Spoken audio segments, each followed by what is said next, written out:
Hello friends, आज हम लोग सी टेट का पेपर 2 जिसमें कि साइंस स्टार्ट करने वाले हैं, यानी कि फूड पढ़ेंगे। तो हमारे पास बहुत ही समय कम बचा हुआ है। साइंस भी पढ़ना है, सीडीपी भी पढ़ना है, लैंग्वेज वगैरह सारे सी टेट का कोर्स कंप्लीट करने के लिए समय बहुत ही कम है, लगभग 3 महीने हैं। और तैयारी भी इस तरीके से करना पड़ेगा, सब कुछ छोड़ छाड़ के कि कहाँ जाना है, कहाँ घूमना है, दोस्त से मिलना है, सब कुछ भूल जाइए। 3 महीने के बाद एग्जाम देने के बाद आपको जिससे मिलना होगा, जहाँ जाना होगा जाइएगा। लेकिन हाँ, जैसे कि दिन रात का काम है, उस काम को तो करना ही है। तो आप उस चीज़ के लिए कैसे तैयारी करेंगे वो बताते हैं। तो इस चीज़ की तैयारी करने के लिए आप अगर पढ़ाई कर रहे हैं तो आराम से पढ़िए, एकदम टेंशन छोड़ के। अगर आपको काम करना है, पढ़ाई कर रहे हैं, आपका मन कर रहा है कि नहीं हमको काम करना चाहिए, ये काम छूट रहा है मेरा, तो आराम से ईयरफोन लीजिए, कान में लगा दीजिए, पैकेट में फ़ोन रख लीजिए। इसके बाद आप अपने काम को भी करते रहिए और सुनते रहिए। इस तरीके से भिड़ जाइए कि घर वाले लोग बोलने लगे इस बार तो इसका सीटेट होना ही है, इसको कोई नहीं रोक सकता है। तो इस तरीके से 3 महीने मन लगा के पढ़ लीजिए कि इस बार आपका सीटेट क्रैक हो जाए। तो चलिए हम लोग फुट से स्टार्ट करते हैं फटाफट। तो ये साइंस का पेपर 2 है जिसमें कि हम लोग फूड पढ़ेंगे और चैप्टर 1 है ये। तो हम लोग देखते हैं पहले कि फूड किसको कहते हैं। हम लोग जो खाना खाते हैं, भोजन, वो क्या है। तो देखिए, food is the basic necessity for all living organism to perform various body functions. यानी कि हम जो भोजन करते हैं, यानी कि उसको हिंदी में बोला जाए तो वो ऐसी प्रक्रिया है जिससे कि हम अपने शरीर की एनर्जी के लिए विभिन्न कार्यों के प्रयोग, उसमें एनर्जी जो यूज़ होता है उसके लिए हम लोग भोजन करते हैं। तो उसको एकदम सरल तरीके से समझने के लिए हमने क्या क्या एक बॉक्स में फूड लिख दिया। तो जब हम खाना खाते हैं, ये सोचिए कि आप क्या करते हैं, उसमें यूज हो रहा है। पढ़िए इस तरीके से कि रटने का जरूरत नहीं पड़े। तो देखिए, फूड जब हम खाना खा लेते हैं तो क्या उससे मिलता है हमको? Energy to work and play. भूख लगा रहता है तो चलने का भी मन नहीं करता है, तो काम तो बहुत दूर की बात हो गई, और खेलना कूदना। तो हम लोग भोजन करते हैं तो उससे क्या मिलता है? हमें एनर्जी मिलता है काम करने के लिए, दौड़ने के लिए, खेलने के लिए।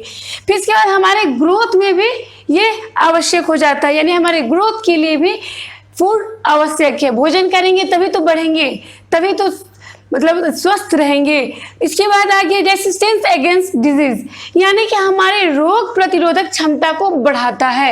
यानी कि हमें कोई भी बीमारी नहीं पकड़ेगा जल्दी जब हम स्वस्थ होंगे, जब हम अच्छा भोजन कर रहे होंगे। तो यही चीज़ है। इसके बाद रिपेयर ऑफ टिश्यूज, यानी कि हमारे जो ऊतक है उसका रिपेयरिंग होता है।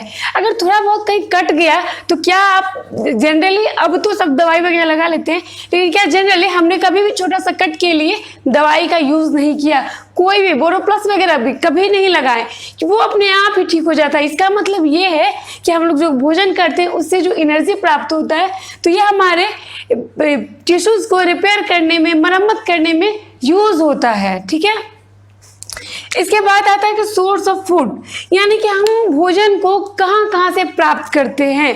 तो सबसे पहला चीज़ जो है वो हम लोग की प्लांट से, हम लोग को जो भी चावल, दाल, अनाज वगैरह सब खाते हैं वो कहाँ से आता है? प्लांट से आता है। फ्रूट्स, वेजिटेबल्स सब हमें प्लांट से मिलते हैं। तो यहाँ पे प्लांट से देखिए दाल भी मिलता है, सब सारे तरीके के जो फ्रूट्स होते हैं वो भी मिलते हैं। वेजिटेबल्स, लीफी वेजिटेबल्स सारे प्लांट से आते हैं। ओट्स वगैरह, कॉर्नफ्लेक्स वगैरह जो हो गया सब प्लांट से आते हैं। ठीक है।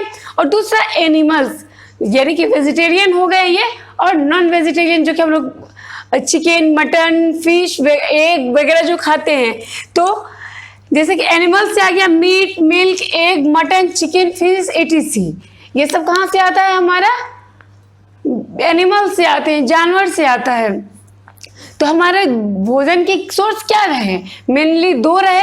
एक तो प्लांट हो गया यानी पेड़ पौधे, और दूसरा जो हो गया वो है हमारा जानवर, यानी कि एनिमल्स। इसके बाद देखते हैं कंपोनेंट्स ऑफ फूड, यानी कि फूड के अवयव। ठीक है। तो कंपोनेंट्स ऑफ फूड जो हो गया, ये देखिए, nutrients are the components of food, यानी कि न्यूट्रिएंट्स जो होते हैं, पोषक जो होते हैं, पोषक तत्व, वो जो होते हैं हमारे फूड के कंपोनेंट्स होते हैं, यानी कि अवयव है। तो that the body needs in adequate amount for growth to reproduce and to live a healthy life, they are the two types। यानी कि हमारे ज़रूरत के यानी पर्याप्त सबसे अधिक जो ज़्यादा ज़रूरत है हमारे शरीर के लिए, डेली हम लोग जो यूज़ करते हैं, खाते हैं, पीते हैं, जो हमारे बॉडी के लिए यूज़ है, वो क्या हो गए हमारे शरीर के लिए ग्रोथ, वही न्यूट्रिएंट्स है यानी हमारे शरीर में जिसकी डेली की आवश्यकता है। तो ये दो तरीके के हो गए, एक हो गया माइक्रो और दूसरा है मैक्रो। मैक्रो मतलब जो हो गया कि बहुत ही बृहत मात्रा में जरूरत है, जैसे कि कार्बोहाइड्रेट हो गया, फैट हो गया, और क्या कहते हैं फैट हो गया, प्रोटीन्स हो गया, जो हमें जरूरत है डेली बेसिस पे। हमको डेली दाल खाना चाहिए जिससे प्रोटीन मिलता है। तो ये इस तरह से कार्बोहाइड्रेट जो हम लोग गेहूँ खाते हैं, मीन्स आटा खाते हैं, चावल खाते हैं, ये सब जो हम लोग पका के खाते हैं उससे क्या होता है कार्बोहाइड्रेट, यानी हमें हमारे शरीर के लिए जो ज़्यादा मात्रा में ज़रूरत है वो मैक्रो हो गया, और जो कम लेकिन ज़रूरी है वो हो गया माइक्रो न्यूट्रिएंट्स। ठीक है, तो ये हमारा हो गया, यानी कि मैक्रो जो होता है मैक्रो MACRO, तो ये मैक्रो न्यूट्रिएंट्स जो यानी कि रिक्वायर्ड इन लार्ज अमाउंट, यानी कि हमारे शरीर को इसके लार्ज अमाउंट में आवश्यकता है, जैसे carbohydrate, proteins, fats, etc., water वगैरह भी हो गया। तो अब देखिए माइक्रो न्यूट्रिएंट्स क्या होता है। माइक्रो यानी कि कम, यानी कि जैसे विटामिन एंड ट्रेस मिनरल्स, यानी कि जो खोजा हुआ कुछ मिनरल्स है जो हमारे शरीर के लिए आवश्यकता है। एक दिन अगर नहीं मिले तो भी कोई दिक्कत नहीं है, लेकिन जरूरी है कि थोड़ा सा ही है लेकिन चाहिए। तो ये चीज़ हो गया, जैसे कि इसमें विटामिन आ गए, जो कि अगर विटामिन की कमी हो जाती है तो कुछ ना कुछ हो जाता है, विटामिन ए की कमी होती है तो रतौंधी हो जाती है। तो ये सब चीज़ की आवश्यकता है लेकिन कम मात्रा में, लेकिन इसीलिए इसको क्या बोलते हैं हम लोग माइक्रो। तो कार्बोहाइड्रेट, तो कार्बोहाइड्रेट जो है वो किन चीज़ों से मिलकर बना है, तो ये बना है कार्बन, हाइड्रोजन और ऑक्सीजन, ये तीनों से मिलकर क्या बना है हमारा कार्बोहाइड्रेट।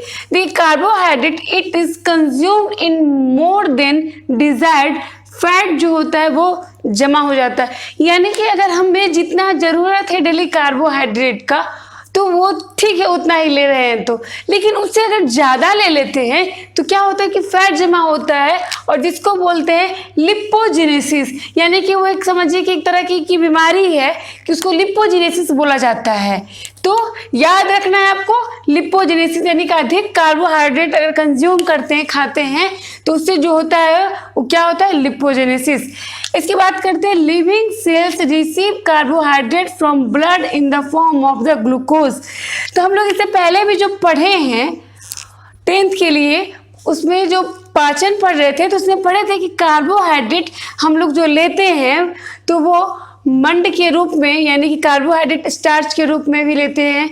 तो जो ले रहे हैं वो जो हमारा टूटता है, यानी कि जब उसका पाचन होता है तो वो ग्लूकोज बन जाता है। तो ये हमारे ब्लड में जो ग्लूकोज होता है, उसी ग्लूकोज से, यानी कि ब्लड में in form of the glucose, यानी ब्लड से लेता है ग्लूकोज के फॉर्म में लिविंग सेल, यानी हमारा सेल ऑर्गेनिज्म, जो सेल हमारे यानी कोशिका हमारे शरीर में है, वो उनको किस प्रकार प्राप्त होता है, तो ग्लूकोज के रूप में, जो हम लोग कार्बोहाइड्रेट लेते हैं भोजन के रूप में। फिर excess of glucose is stored in the liver and muscles as glycogen and it's the process is known as glycogenesis। यानी कि हम लोग देखते हैं कि जब अधिक ग्लूकोज ले लेते हैं तो हमारे लीवर में स्टोर हो जाता है, मसल्स में देखिएगा ये सब मसल सब फैलने लगता है, वो सब चीज़ में जो होता है कि स्टोर हो जाता है। तो वो जो स्टोर हुआ उसको बोलते हैं क्या है ग्लाइकोजेन, और जो प्रोसेस को यानी कि स्टोर होने के प्रोसेस को ग्लाइकोजेनेसिस बोलते हैं। फिर राइस, यानी कि क्या क्या सोर्स है हमारे भोजन के रूप में जो हम लोग लेते हैं, तो क्या क्या चीज़ में कार्बोहाइड्रेट पाया जाता है उस चीज़ को देख रहे हैं। तो क्या है राइस, वेट यानी कि चावल, आटा, मकई, आलू, चीनी, ये सब चीज़ में क्या होता है हमारा शुगर, ये सब शुगर मतलब चीनी, ये सब में जो होता है कार्बोहाइड्रेट होते हैं। और some common source of carbohydrate in our diet, यानी कि हम लोग जो भोजन लेते हैं उस भोजन में ये कॉमन है, इसमें कार्बोहाइड्रेट होता है। और भी बहुत सारी चीज़ है जिसमें कि कार्बोहाइड्रेट पाया जाता है।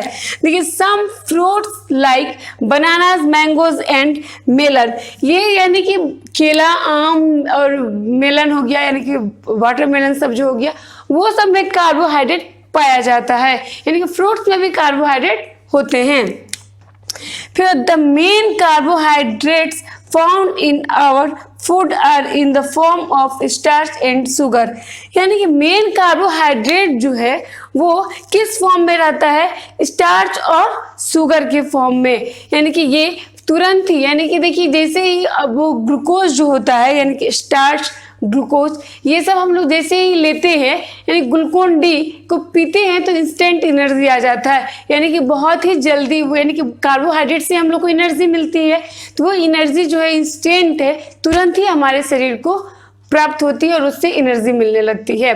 तो ये हो गया। फिर देखिए अब टेस्ट फॉर स्टार्च, यानी हम किसी चीज का कैसे पता लगाएं कि उसमें स्टार्च है या उसमें मंड है, हिंदी में उसको मंड बोलते हैं, तो कैसे पता करें? तो अगर डाइल्यूट आयोडीन का सोल्यूशन है, उसे 2-4 बूंद उस फूड आइटम पे आपको लगता है कि हाँ उसमें स्टार्च है, या पता करना है कि उसमें है या नहीं है, तो आप पता कर सकते हैं। उसमें 2-3 बूंद जो है डाइल्यूट आयोडीन का सोल्यूशन डाल दीजिएगा। अगर उस फूड का कलर जो ब्लू ब्लैक कलर का हो जाता है यदि, तो क्या हो गया वो, इससे ये पता चलता है कि उसमें स्टार्च है। जैसे आप अगर आलू पे एक्सपेरिमेंट करेंगे, आलू को कट कर दीजिए, उसमें डाइल्यूट आयोडीन का सोल्यूशन डाल दीजिए 2-3 बूंद, तो वो कुछ ही देर में क्या होगा, ब्लू ब्लैक कलर का हो जाएगा। Thank you so much.